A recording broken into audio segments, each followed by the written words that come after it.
Poetry changes lives, poetry, history, and a thought for the day, all in one book. Well, today we're staying right slap in 19th century England, the quintessential England of peaceful countrysides and villages, and people going about their daily business.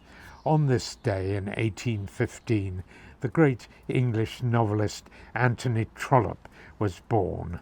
He's not terribly well known these days, though some people really think he's amazingly good. He drew on incidents from his own life in the 19th century when writing his famous series, The Chronicles of Barsetshire, an imaginary county. Incidents such as debt, penury, corrupt electioneering, and people just going about their social lives. Well, Trollope worked in the post office and only retired following the success of his writing. And in his time, he was one of the most successful novelists of the whole Victorian era.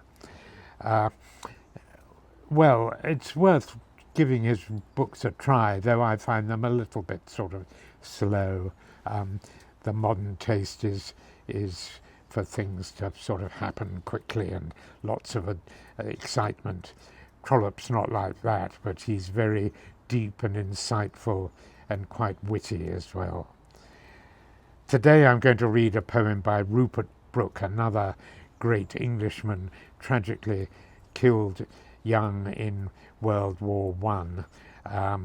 He wrote that famous poem, if I should die, think only this of me, that there's some corner of a foreign field that is forever England. And I'm going to read part of one of his other poems, which is all about England and English countryside, English rivers and meadows and villages. I love it.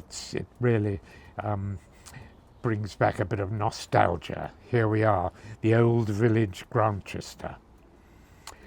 Ah, God, to see the branches stir across the moon at Grantchester, to smell the thrilling, sweet and rotten, unforgettable, unforgotten river smell, and hear the breeze sobbing in the little trees, and after ere the night is born, do hares come out about the corn?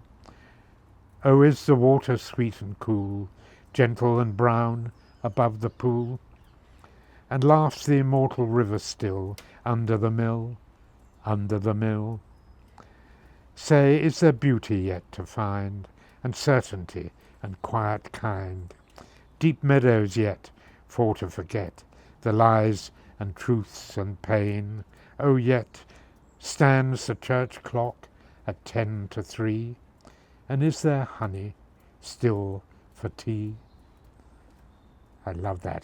Such a great ending. Is there honey still for tea? Today I will find moments to be quiet and still, where I may listen to the voice of truth. Thank you for listening today.